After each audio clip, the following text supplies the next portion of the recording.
Energy-dispersive X-ray spectroscopy. Energy-dispersive X-ray spectroscopy EDS, EDS or ZEDS, sometimes called energy-dispersive X-ray analysis EDSA or EDAX or energy-dispersive X-ray microanalysis EDXMA, is an analytical technique used for the elemental analysis or chemical characterization of a sample. It relies on an interaction of some source of X-ray excitation and a sample.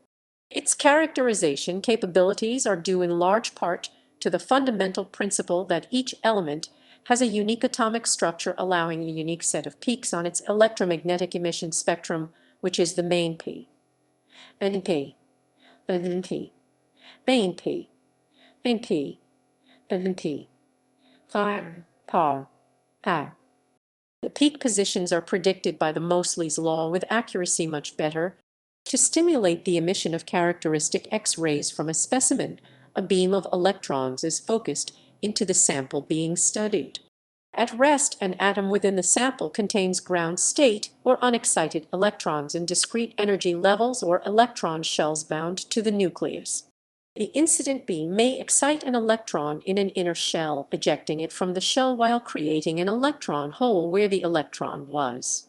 An electron from an outer higher energy shell then fills the hole, and the difference in energy between the higher energy shell and the lower energy shell may be released in the form of an X-ray. The number and energy of the X-rays emitted from a specimen can be measured by an energy-dispersive spectrometer. As the energies of the X-rays are characteristic of the difference in energy between the two shells and of the atomic structure of the emitting element, EDS allows the elemental composition of the specimen to be measured. Equipment.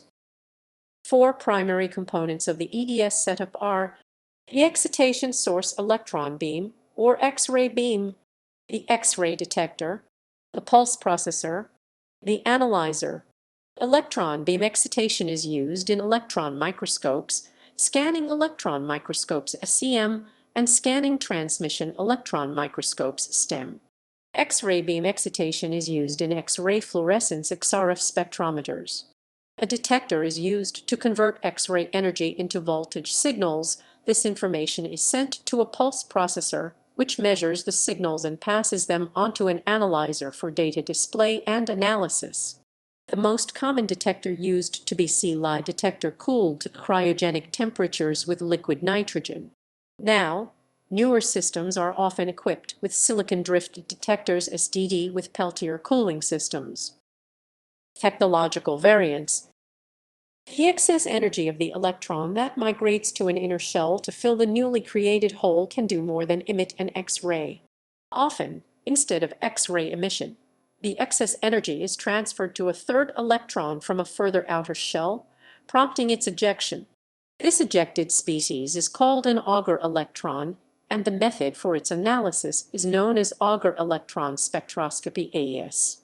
X-ray photoelectron spectroscopy XPS is another close relative of EDS, utilizing ejected electrons in a manner similar to that of AES. Information on the quantity and kinetic energy of ejected electrons is used to determine the binding energy of these now liberated electrons, which is element-specific and allows chemical characterization of a sample. EDS is often contrasted with its spectroscopic counterpart, wavelength dispersive X-ray spectroscopy WDS. WDS differs from EDS in that it uses the diffraction of X-rays on special crystals to separate its raw data into spectral components wavelengths. WDS has a much finer spectral resolution than EDS. WDS also avoids the problems associated with artifacts in EDS false peaks, noise from the amplifiers, and microphonics. A high-energy beam of charged particles such as electrons or protons can be used to excite a sample rather than X-rays. This is called particle-induced X-ray emission or PIX. Accuracy of EDS. EDS can be used to determine which chemical elements are present in a sample and can be used to estimate their relative abundance.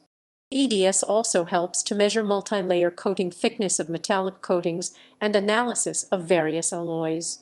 The accuracy of this quantitative analysis of sample composition is affected by various factors.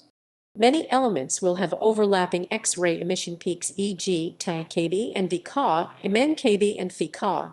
The accuracy of the measured composition is also affected by the nature of the sample. X-rays are generated by any atom in the sample that is sufficiently excited by the incoming beam. These X-rays are emitted in all directions isotropically, and so they may not all escape the sample. The likelihood of an X-ray escaping the specimen, and thus being available to detect and measure, depends on the energy of the X-ray and the composition, amount, and density of material it has to pass through to reach the detector. Because of this X-ray absorption effect and similar effects, accurate estimation of the sample composition from the measured X-ray emission spectrum requires the application of quantitative correction procedures, which are sometimes referred to as matrix corrections. Emerging technology.